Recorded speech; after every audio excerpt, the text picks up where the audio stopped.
gas ourselves up, but we short on breath. Talking about we eating, but who we really cooking. Dreaming about greens, but ain't nobody looking. No land, no acres, no seeds in the ground. When the hunger hits, who's gonna be around? We starving every day, and it just ain't the food. Feeding the hood garbage, got 'em acting a fool. We flossing with rides, stunting with chains, but these bars we spitting just bring more pain. We guilty as hell, preaching all these lies, selling debt to the kids, and we acting surprised. We commercialize the pain, broadcast the grief, tell the youth to hustle, but hide the beef.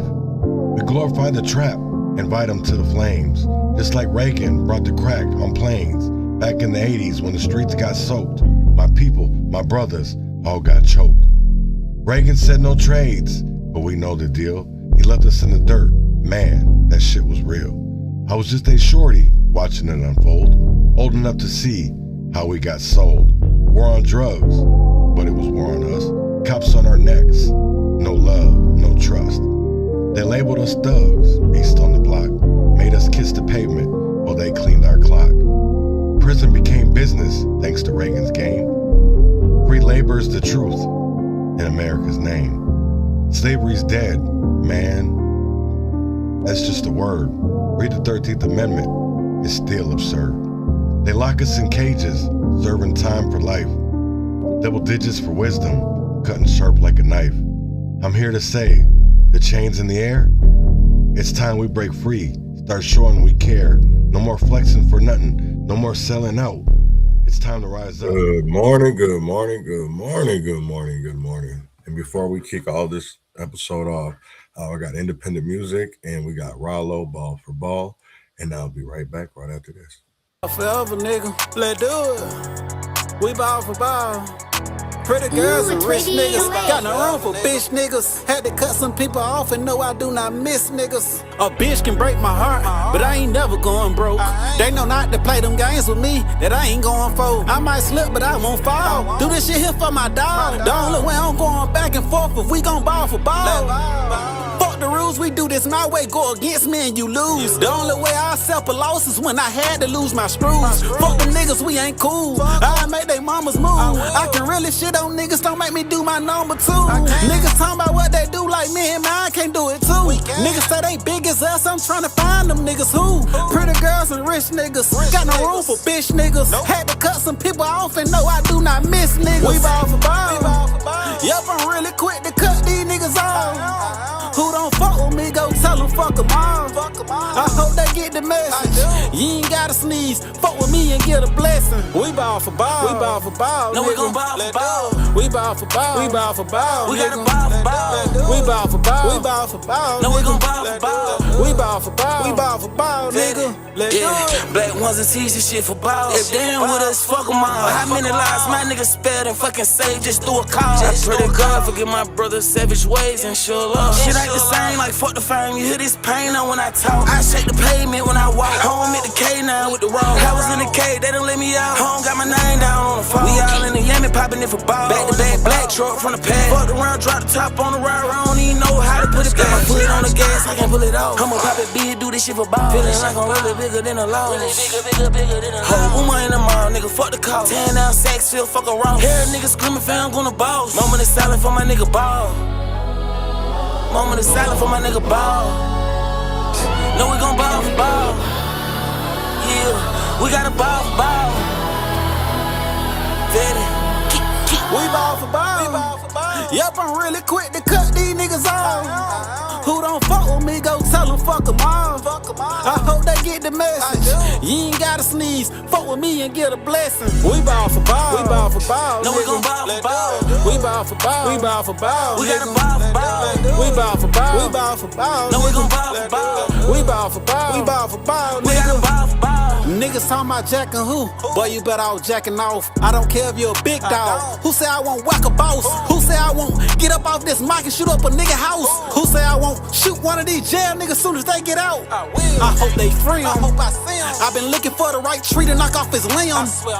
I've been looking for a big nigga I can make slim. Where your big dog? Yep, you can call me one, but I ain't one of them. No, I ain't. I hope they get the message. I don't never think about who I cut off, all them niggas stressing. I don't give a fuck about what you got, can't none of that shit impress me. If a nigga try me in this bitch, they gotta come arrest me. After I whack the nigga, they gon' make this verse out of confession. Tell my bitch I got a shit on niggas, damn right I'm messy. Every bitch try to go big on me, on like they gon' regret it. I don't give a fuck how hot you is, I swear I won't sweat it. I won't even fuck that ugly bitch, even if she let me. We ball for ball.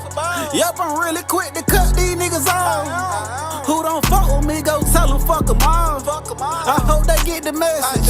You ain't gotta sneeze, fuck with me and get a blessing. We ball for ball. We ball for ball. No, we gon' ball for ball. We ball for ball. We ball for ball. We gotta ball for ball. We ball for ball. We ball for ball. No, we gon' ball for ball. We ball for ball. We ball for ball. We gotta ball for ball. That was Rollo, ball for ball.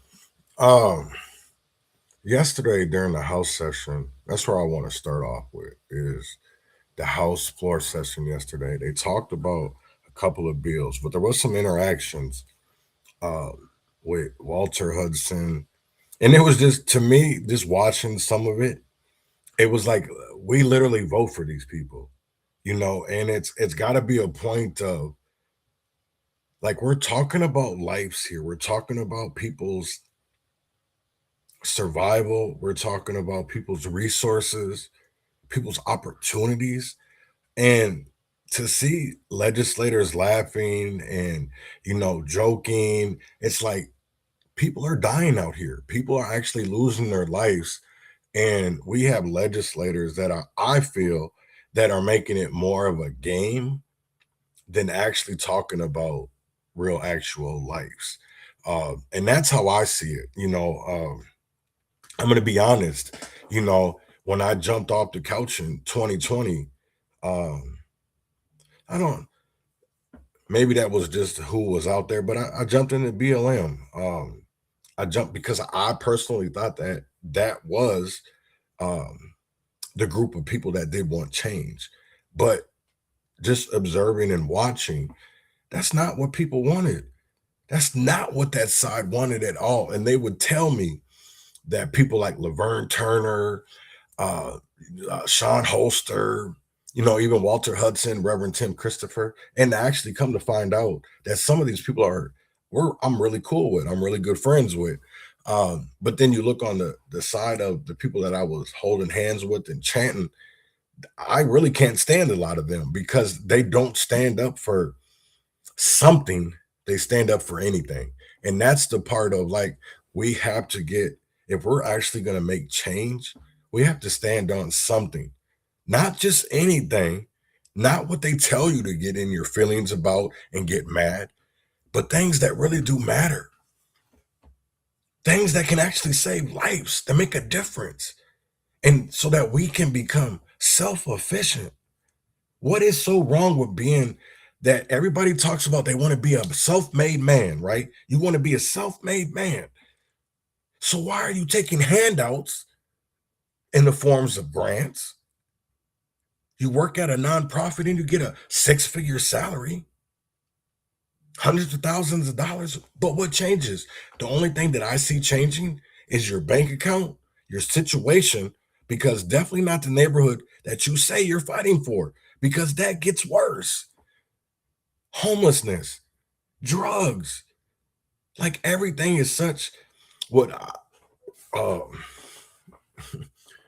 I think about.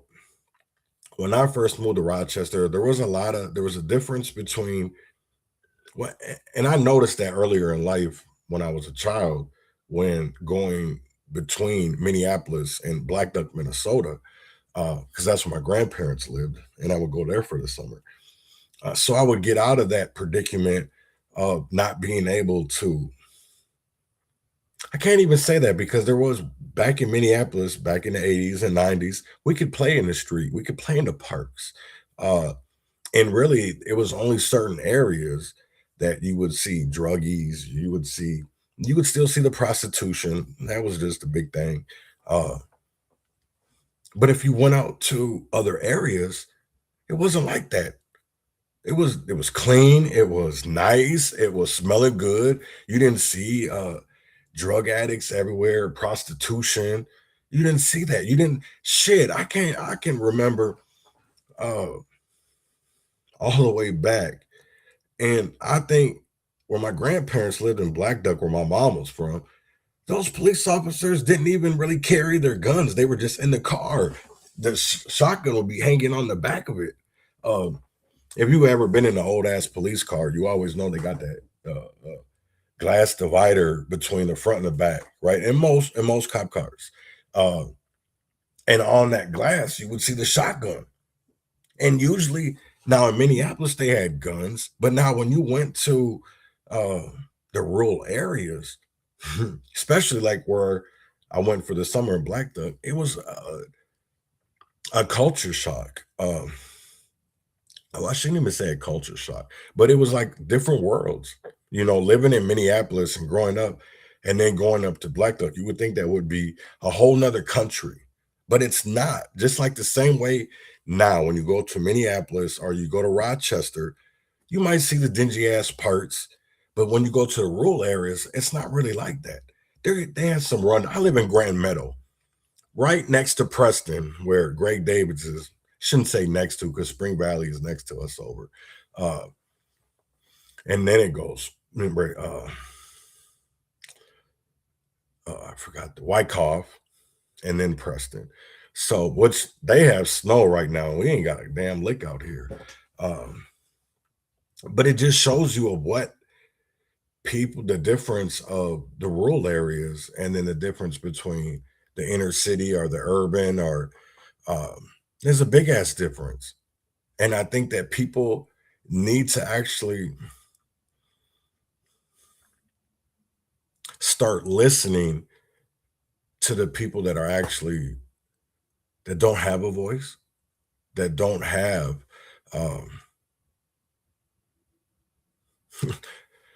that opportunity, because there's so much missing. And that's what it all depends on. Your politics, it all depends on your morals, your views, and your values. And some things just don't match up. It doesn't matter if it's on the left or the right.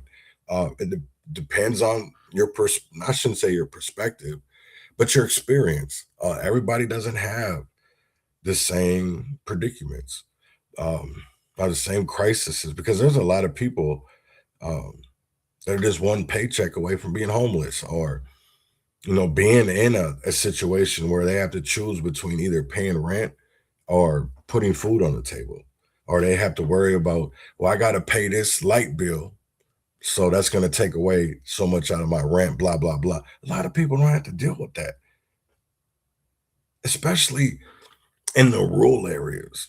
Now, I'm not saying that there isn't poor people, because there is, but you don't see them. You don't see them like how you do see it in Minneapolis. We have the occasional people in the streets, street corners, panhandling. I don't even know if that's what they call it, but I'm just going to say it's that, panhandling.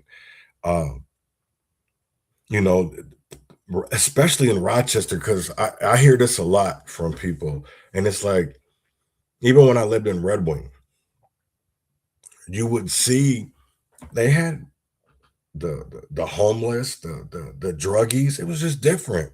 You didn't see it like you see it in Minneapolis, because they don't want that in their backyard. That's why you don't see it. And that's why I really need people to wake up, because there is families that had no choice. I shouldn't even say had a choice, but that's pretty much because they can't afford it. So instead, they'll move their kids to a rural area where there's better opportunities. But then you take that child or that kid that grew up in an area that, number one, the police didn't really give a fuck, or you could see shit just going on and people would go about their business. But that's not like that. It's not like that in rural areas, because once they see something, you got people down here that literally will listen to the I'm not saying that there's not people like that in Minneapolis, but there's people that will literally listen to the scanners, look out their window and waiting on something to happen. Just waiting on something to happen so they can get out here and protest. That's one I just do not understand it. So let's get into this. I'm not going to watch the whole hour and 13, but I did believe like the first 20, 30 minutes was very good. So let me get into this. Because I do not believe there'll be a conviction of murder. So if you're not convicted of murder, how did you murder someone? Some could argue that it was in self-defense. See? I said some could argue that. So I think it's very irresponsible to say somebody murdered someone. I want to go back. And that message to them Here it is, the bill. right now, because they are still here in spite of what they say. Thank you. Vote yes. I recognize the member from Fillmore, Representative Davids. Well, thank you, Madam Speaker. If Representative Mueller would yield for a question. She will yield for a question. Representative Davids. Thank you, Representative Mueller. You said there was 2 murders. What were the conviction dates on those murders? Because I don't think there was any murders, and I don't think they'll ever be convicted of murder. So you said that there's 2 people murdered. What are the dates of their convictions? Representative Mueller. Thank you, Madam Speaker, and thank you for the question. There doesn't need to be a conviction for me as an individual to say there's a murder. In order for there to be a conviction in a court of law, it has to be proven by a prosecutor beyond a reasonable doubt. And unfortunately, it doesn't look like we're going to get to a court of law because the investigation that has to be done has not taken place because the federal government has put a stop on it. Representative Davids. Well, thank you, Madam Speaker. And Representative Mueller, I think that's pretty irresponsible. Because I do not believe there'll be a conviction of murder. So if you're not convicted of murder, how did you murder someone? Some could argue that it was in self-defense. I said some could argue that. So I think it's very irresponsible to say somebody murdered someone when, number one, there's no conviction, and number two, there will not be a conviction. I recognize a member from Sherburne, Representative Novotny. Thank you, Madam Speaker. Representative Long, Representative Mueller, I have some good news for you on this. I don't know if we'll have a chance to distribute it, but to start with, the BCA can already do an investigation. And in fact, on February 16th, BCA Superintendent Evans put out a press release that says that they are going to do an investigation.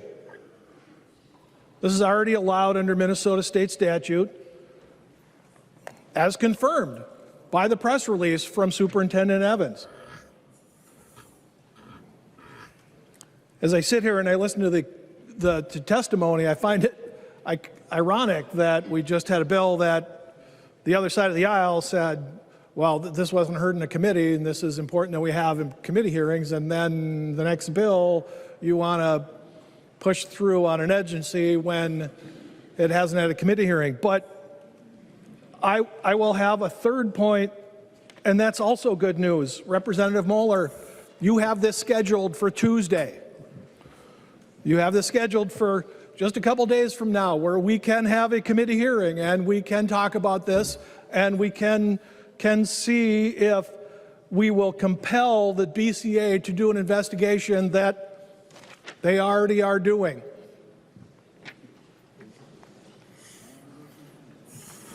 I am at a loss as to what I know what the motivation of Representative Long for bringing this to the floor is. But I won't question your motive, because I hate those arguments. But this is something that's already being done. It's already not an issue, and we will have a committee hearing on this in less than a week. I recognize a member from Ramsey, Representative Finke. Thank you, Madam Speaker.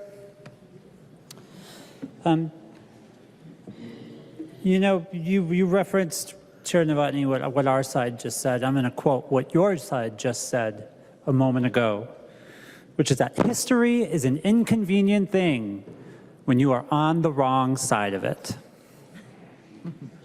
So I rise in support of this motion. I rise in support of Leader Long's motion and in support of the bill, because that is what Renee Macklin Good deserves. She deserves a full investigation, cooperative with the federal government who committed this murder. And while the BCA can investigate, we all know they cannot do a full... I want to stop it there because we have a hard-ass time getting the BCA to do investigations, fair investigations into police shootings. So why is it now? That's my whole problem with all of this shit, right? Was it one man that everybody's scared or whatever the fuck y'all want to call it? Because to be honest, excuse my language, but I get frustrated. I shouldn't even say frustration, right? Because it's not frustration. Because I am very passionate about this, and a lot of what these people are doing, Leah Finke, whatever they want to call themselves, has never really been, honestly, they have privilege and don't even understand it. Just because they call themselves a trans woman, they have so many privileges that some people that are black and brown don't even have the same privileges, don't even have the same rights. But yet we're up here talking about the federal government, and we can't even get the Minnesota government to do the right thing when it comes to people of your employees, the police departments, and they kill people, and we don't even get a fair investigation. So my whole thing of it is, why is it now we're asking for fair, full fair investigations, but we can barely get that out in Minnesota? Khalil Azad, Tekelberg, I can go Dalal Aid. There's so many names that I could sit here and go on. And then even when we have people in our own communities that get railroaded, why aren't y'all talking about that? Why aren't you talking about James Wren, Timothy Magruder, Philip Vance? So miss me with this motherfucking federal shit, to be honest, because we can't even get fair investigations here in Minnesota, but y'all want one with Trump. This shit, it drives me, I shouldn't even say drives me wild, but it does drive me insane, crazy, whatever you want to call it, because how can everyday citizens not see this? Never mind, because they don't even watch this shit. This shit only had like 3,000 views, and Minnesota is a state with, I think, a population of like 5 million people. So not even a percentage, 1% has even watched this video in Minnesota. And that's, to me, is really fucked up. Because it's like, why don't we want to stay informed? Why don't we want to stay? Like, I just don't get it. Like,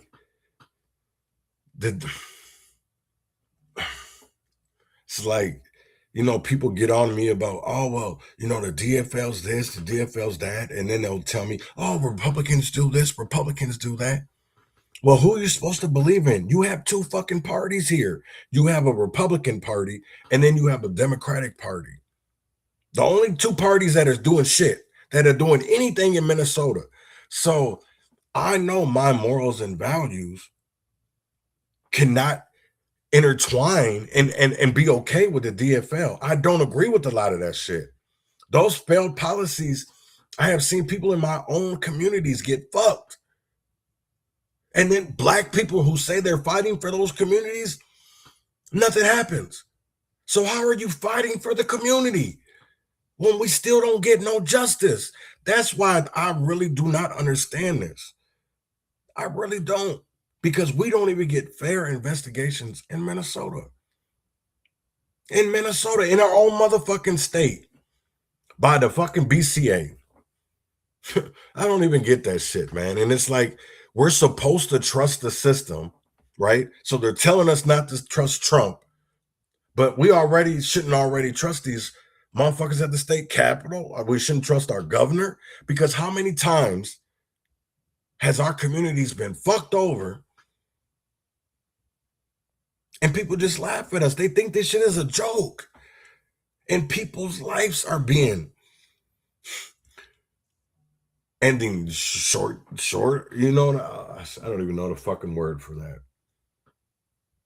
But it's like, we sit by. I shouldn't even say we sit by. There's a lot of people that sit by and don't do anything.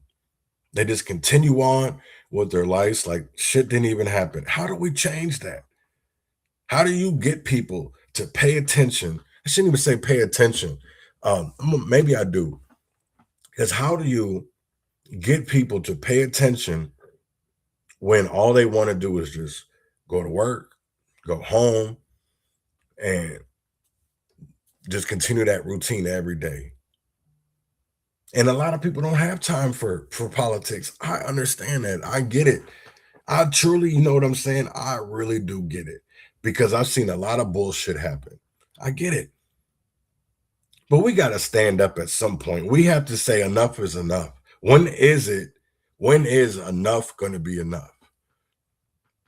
When are we finally going to say, hey, I'm tired of Mr. Finke talking for me? Because does Mr. Finke actually represent everybody in 66A, or does he only have his agenda? I want to be honest here now, right? In District 66A, are y'all worried about this? Is this something that people in 66A or in St. Paul, this is what y'all want y'all representative to be fighting for? Let's be honest. Let's have a conversation. I know everybody, you know what? Fuck the conversation, because really I'm past that. I'm past of people saying, oh, we hear you, we listen, we get it. No, you don't get it, because if you got it, you would work at a faster speed. But just for the simple fact that you can't feel the shit that's going on, because you can see it, but you can't feel it. I'm gonna be honest, you can't feel it.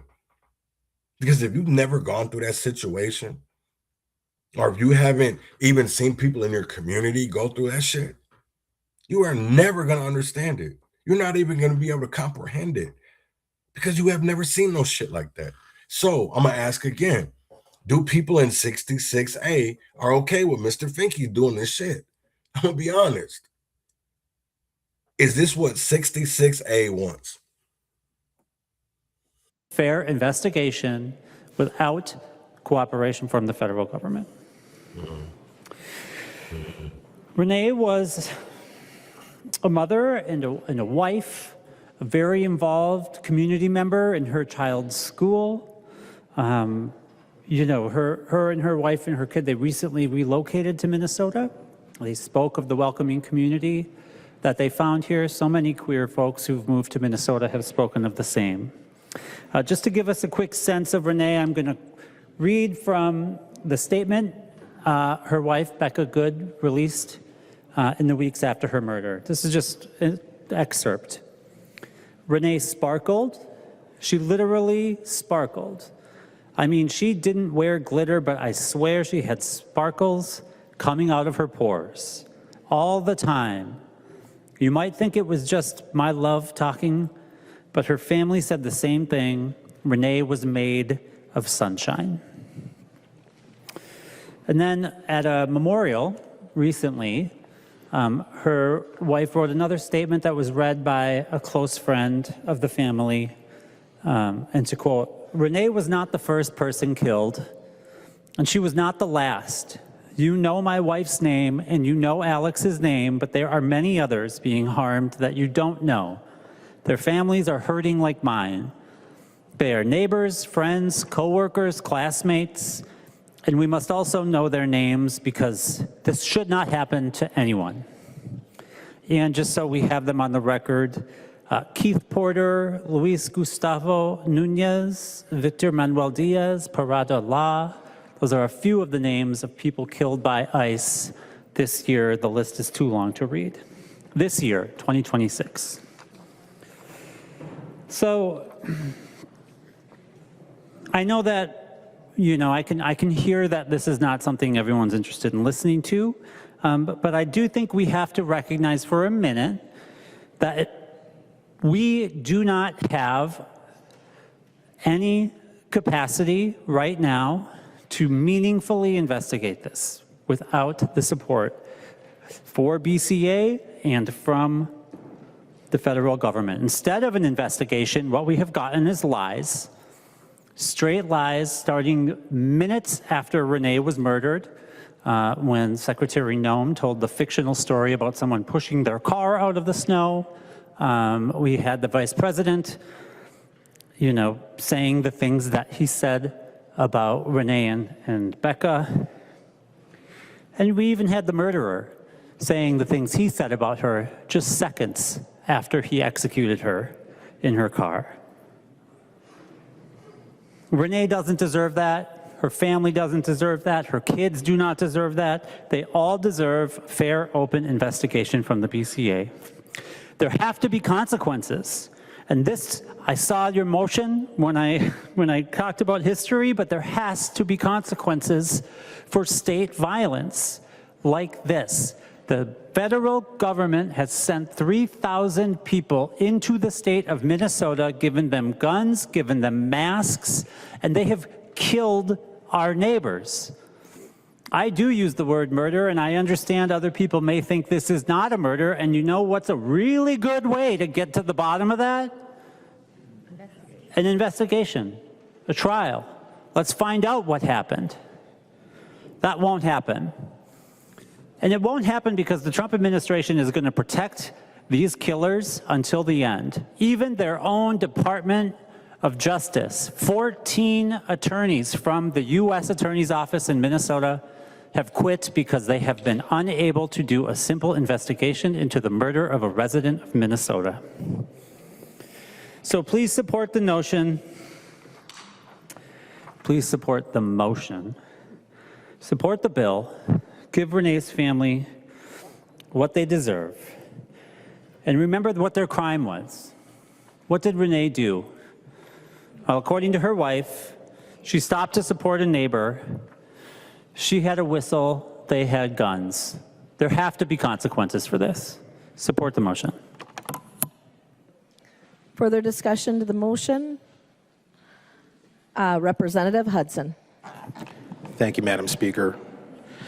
I'm going to make an attempt to ground us back in the actual effect of statutory language, which I know is relatively boring compared to calling people murderers and such, but it's kind of a necessary part of our job to understand what it is that we're actually doing.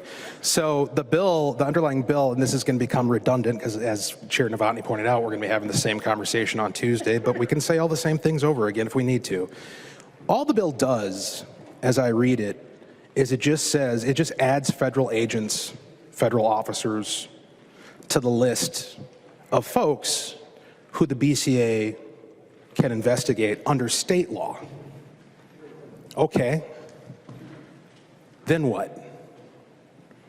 There's nothing in here that compels the federal government to cooperate in any way with that state investigation. In fact, there can't be anything in our laws that compels the federal government to engage in that investigation, to cooperate with the state investigation, because we have this thing called the Supremacy Clause, which you're going to hear a lot about this session, I can already tell. 11 bills involving state preemption of federal authority. You really only need one, by the way. You only need the one that says we're going to amend the Constitution, we're going to secede from the Union, we're just going to become a rogue state. That's the one you really need if you actually want to affect being able to decide at the state level what federal law enforcement can do under the enumerated powers that they've been granted by the states, which includes immigration law and the enforcement of immigration law. So I'm not quite sure what we're gaining here if we were to vote yes on this urgency, and even if we were to pass the bill. it would have no actual tangible effect on the reality on the ground because the state cannot compel the federal government to do a damn thing. Certainly not in this area, not in an area of enumerated powers. This isn't a 10th Amendment issue. The federal government has jurisdiction over immigration law. So what are we doing? Now, I can speculate as to what we're doing. We're furthering the pattern that we've seen over the past few months of making statements. What, 2-3 times we've heard the word murder tonight? Just sat through an hour and 45 minutes of one-sided testimony in education, finance, with no member discussion, where the entire unstated premise was that there's no legitimacy to federal authority. We don't have to abide by federal immigration law. It's completely illegitimate. If they come to our state, it's an invasion, it's an occupation. People are being kidnapped, not detained, not arrested, kidnapped. Rhetoric like that, and the stance that your party has taken from top to bottom, from Governor Walz all the way down, that there is no legitimacy to federal authority is nothing less than insurrectionist rhetoric. And that is why, take your moment, I got mine. Take your moment to digest that. Look it up. The number of lawyers that are laughing at me right now. Do you understand how the Supremacy Clause works? Do you understand what insurrection is? It's the undermining of federal authority. January 6th, thank you so much for bringing that up. You guys went on and on and on about that for what, 4 years? Yeah, it's still celebrated as a holiday on your side of the aisle. One riot on one day. It's an attack on democracy. You ran an entire election on it. For months and weeks on end, we have had the top law enforcement officer in this state, the governor in this state, the mayor of Minneapolis, and many of you actively undermine federal authority when it comes to immigration law. And acting upon that rhetoric, people like Renee Good and people like Alex Preddy put themselves in harm's way. They did what you Point of order, Madam Speaker. Point of order. Personality is not allowed in debate. We are not going to allow you. We are not going to allow you to impugn community members who have been murdered by the federal government. How dare you? That is shameful. If you want to be recognized, please stand, and you will be given your opportunity to speak. Representative Hudson has the floor. Representative Hudson. I'll give you a couple seconds. Attorney General Keith Ellison is on tape encouraging people to, quote, put their bodies on the line. That's what Preddy and Good did. Blockading public streets, refusing lawful orders to get out of your car from a legitimate federal law enforcement officer, putting the car into gear, and then running into an officer. That is what happened. Now, I'm not saying it was a justified shoot. I don't know. To your point, we need an investigation for that. But you know what I'm not going to do? I'm not going to call federal law enforcement murderers or put forward bills that violate the Supremacy Clause or continue to engage in this insurrectionist rhetoric that there's no legitimacy to federal authority when it comes to immigration law and pretend like I'm on the right side of history. You are not.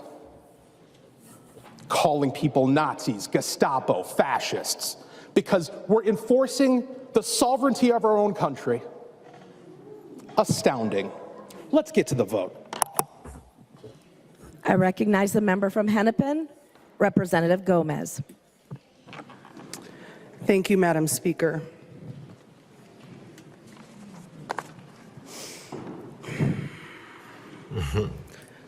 On January 24th in my district, a couple weeks after Renee Good was also murdered, executed in the street extrajudicially by her government, by her federal government.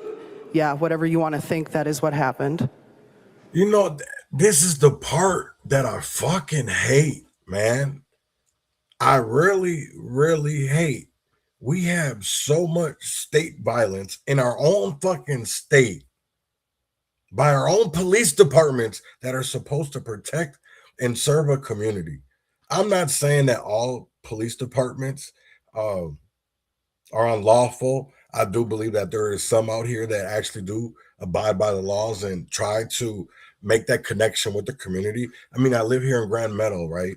I don't know Jim Richardson personally like that, but when I see him, he sees me, I wave, you know. I'm not saying that I like police, right? I have my own issues with police. I'm not trying to bring that on everybody, right? I have my own shit. But I don't understand why we're making a big ass. I'm not saying that the shootings, you know what, fuck that. I'm going to go this far, right? I'm going to say this, that I actually do believe that Alex Pretty and Renee Good put themselves in jeopardy. They put themselves in jeopardy because they allowed for the FBI, ICE, whatever you want to call them, to make split-second decisions. Were they going to be good decisions? Probably not. But why are we, when police already, because that they are police, even though they're for immigration shit, why are we going to keep on putting ourselves in danger when we are out here protesting with signs, whistles, and they have guns? How are you going to protect yourself? How are you going to protect yourself? So again, I'm going to say this. When it happened to Renee Good, you don't know what she was thinking, and I sure the hell don't know what the FBI officer was thinking. So nothing good is going to come from that situation. Nothing good, right? So like I said before, I would have not have told Ashley to drive off. First of all, because I have my hand on the passenger door trying to get in, and then she squeals off. No, you're asking for a bad situation. You're already asking for a bad situation because you're putting people who obviously don't know your thinking and we don't know theirs. So why are you going to put yourself in jeopardy? The same thing when it came to Alex Pretty. If you are armed, why are you going to get into a confrontation with federal enforcement? That's what I do with federal police. I cannot understand that. Why people are confronting, pushing officers, and then they see you have a gun. First of all, that officer doesn't know what you're thinking. They don't know what you're thinking. And they have to make split-second decisions. And to be honest, there's no police department or ICE, whatever, that is trained enough and with the rhetoric coming out. That training is going to go out the window when you hear rhetoric because, first of all, you don't know what them protesters are going to do.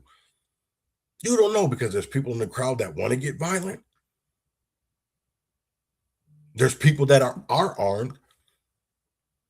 And I'm not saying that you shouldn't be armed, but why are you going to put yourself and others in jeopardy while you're armed and confront law enforcement? I don't understand that. I can never understand that. Because I really don't fucking get it. I really don't. I really don't. You know, I've only been political for about 6 years now. And I will say this, is there's a lot of shit that I see that I know is wrong, ethically and morally. So why am I going to put somebody in a situation where they have to make split-second decisions, which I know is going to end up fucked up? I know it's going to end up fucked up. So, and what do we call these little signal groups? People are running license plates, seeing if it's ICE. Come on, man.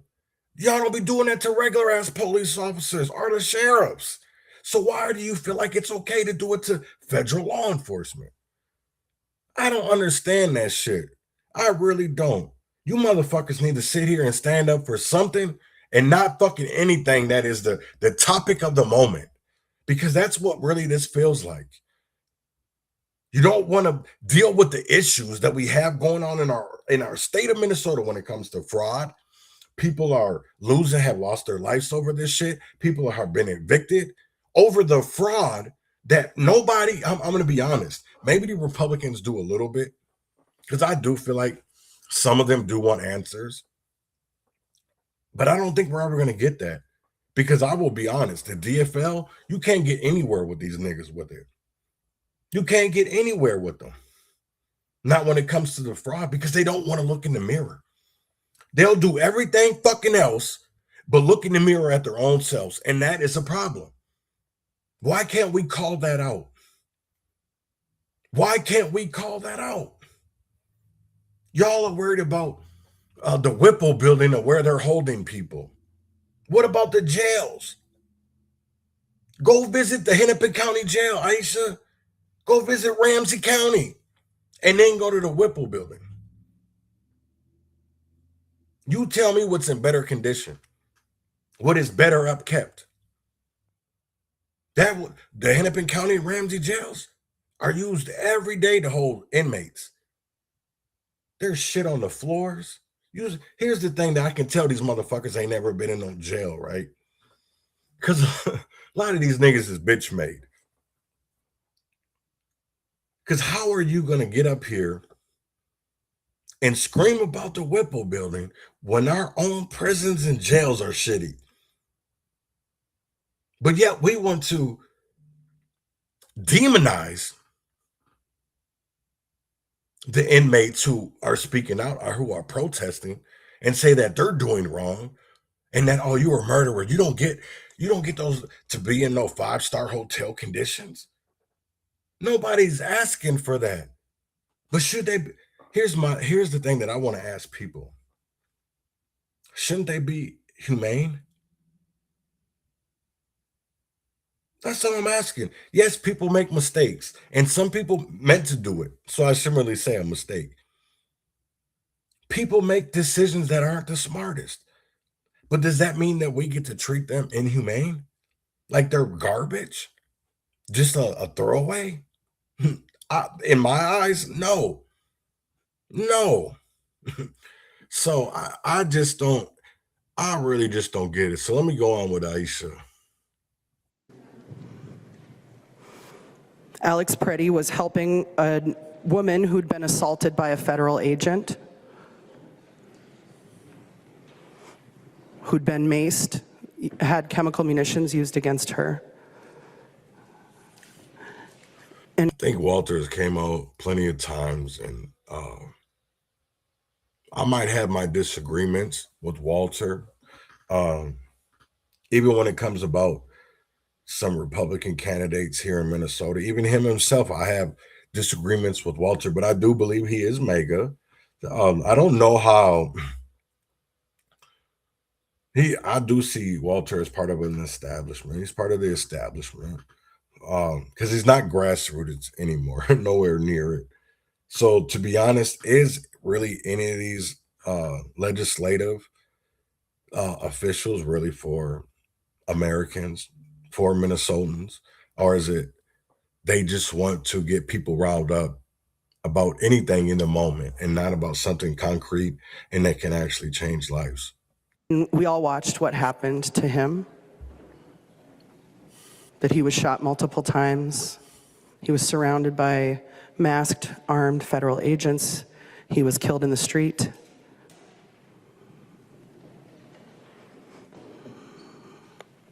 His parents are named Michael and Susan, and they had to put out a statement really quickly after he was killed. They said, "We are heartbroken, but also very angry." Alex was a kind-hearted soul who cared deeply for his family and friends, and also the American veterans whom he cared for as an ICU nurse at the Minneapolis VA hospital. Alex wanted to make a difference in this world. Unfortunately, he will not be with us to see his impact. I do not throw around the term hero lightly. However, his last thought and act was to protect a woman. The sickening lies told about our son by the administration are reprehensible and disgusting. Alex is clearly not holding a gun when attacked by Trump's murdering and cowardly ICE thugs. He has his phone in his right hand, and his empty left hand is raised above his head, while trying to protect the woman ICE just pushed down, all while being pepper sprayed. Please get the truth out about our son. He was a good man. Thank you.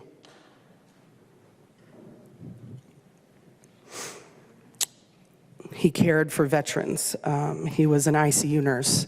If you've ever been in the unfortunate position of having a loved one in the intensive care unit, then you know that the people who work in the ICU are just some of the best, most dedicated medical professionals in the system. He loved the outdoors and he loved his dog. He loved to ride his bike, and he loved his neighbors and his country. He was a brave and courageous person. He was extraordinary, and he was also ordinary. It didn't take hours until the lies and the character assassination from the federal administration began. Stephen Miller called him a domestic terrorist, said that he was a would-be assassin.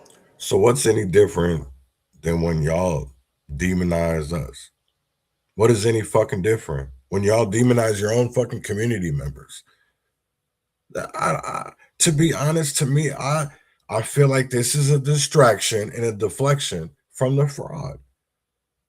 It really is. We're talking more about federal immigration enforcement and not things that are happening in our own communities. Get the fuck out of here. Yeah, this shit be crazy to me. I really don't understand it. I'm gonna switch to last night. There, a space. Where was I at? This is it. Hold on. Okay, let me see. Is in verse. I did not come to bring. I'm very adequate on is unity of Christianity. Doesn't matter your own personal beliefs of Christianity. It's so long as Christianity withstands and survives the coming times. But I'll leave it at that. And seriously, Chad, I think from the people I've talked to, the majority of people that are in this space are Christians. Doesn't have to be Catholic, doesn't have to be Protestant. It just has to be Christian. And so I'm right there with you, brother. Yeah, good point. Chaz, go ahead. You get your hand up.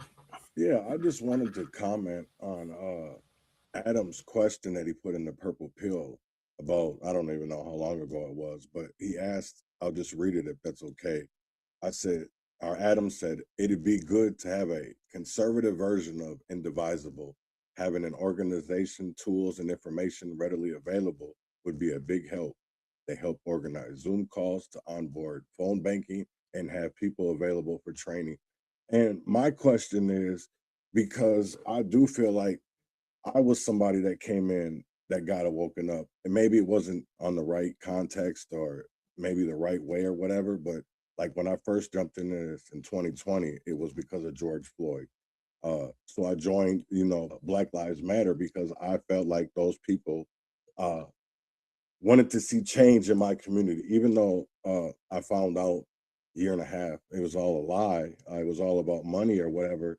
But I'm starting to see, like, why don't they use the Democratic playbook on some of these things, how to gather people, how to organize, how to strategize? Because I really feel like this month has been a kind of downer for Republicans. I'm going to be honest, because I went to my caucus earlier this month, and I really felt like it was a great thing, but it was it wasn't organized. People were kind of scattered brained.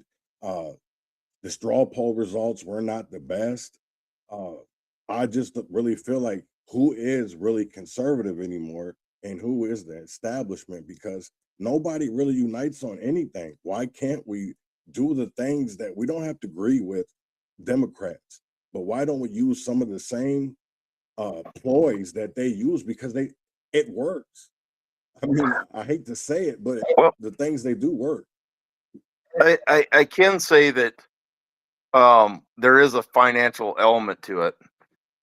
They go and they solicit the lunatic fringe of society, make them a left winger and pay them anywhere from.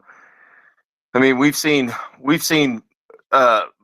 the upper echelons of these guys getting $1,500 a day, but the average thug out there throwing frozen water bottles, trying to make a name for themselves within those organizations.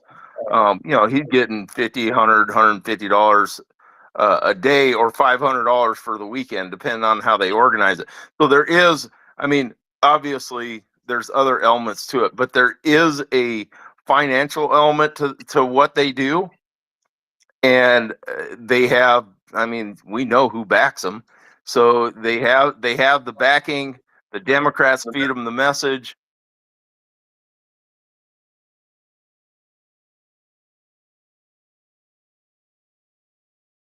Oh, what happened? Oh, what? Why did it stop? Man, this damn thing get me.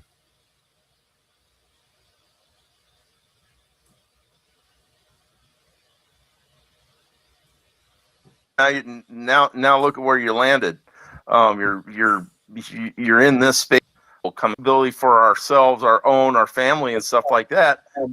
So we're not in that groupthink, hive mind sort of thing. We're self-sufficient, and then when we end up in Congress, we struggle coming together because we're a bunch of individuals that have been self-sufficient.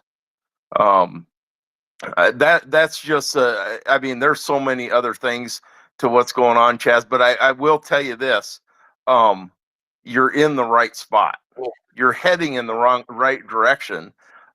It sounds like you figured it out. You were going down the wrong road. Now look at where you landed.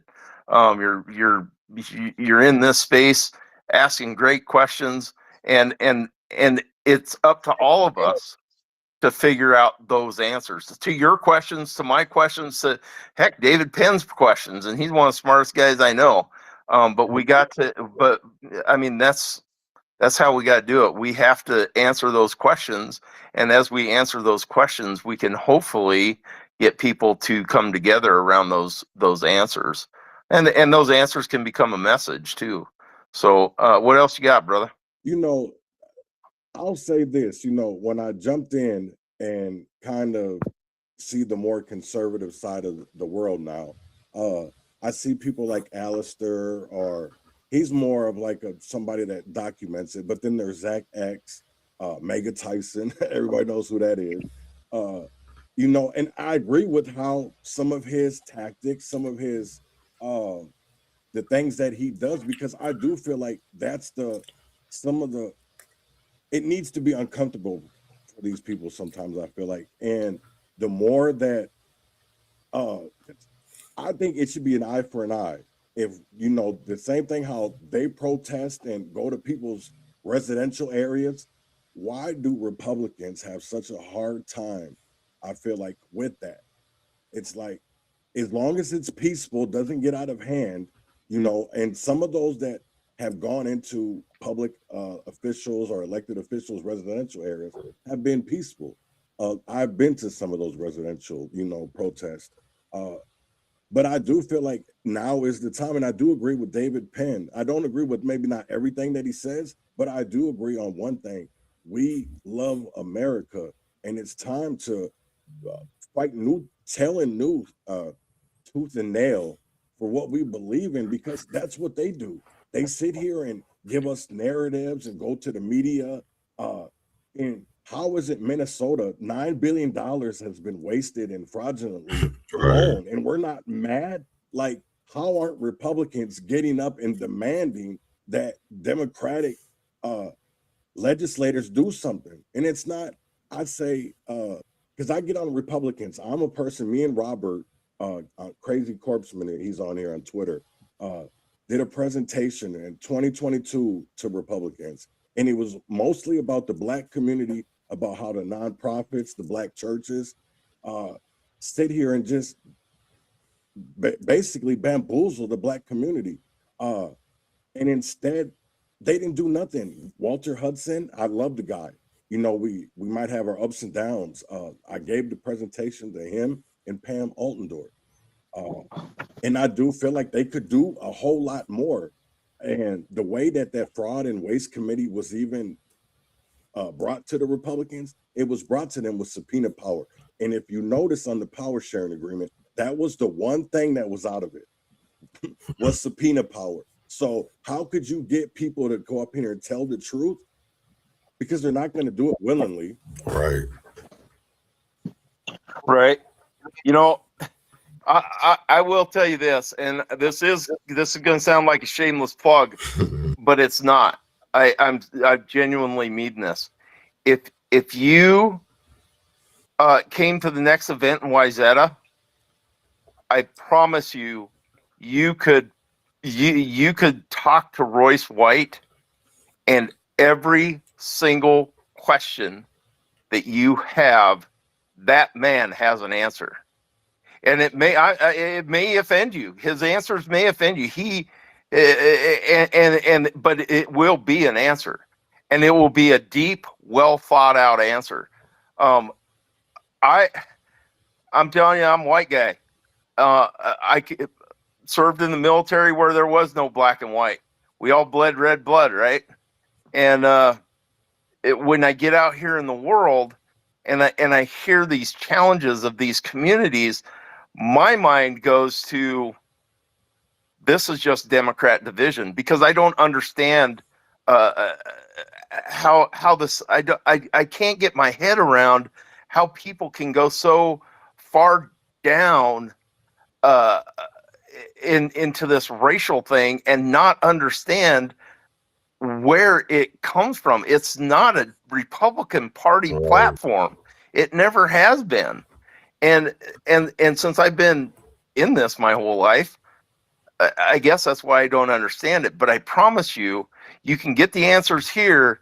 But Royce White, he'll put his big old hand on your shoulder and he'll tell you, just like he did with me, he'll be like, look, brother, here's how it works. This is how shit goes down.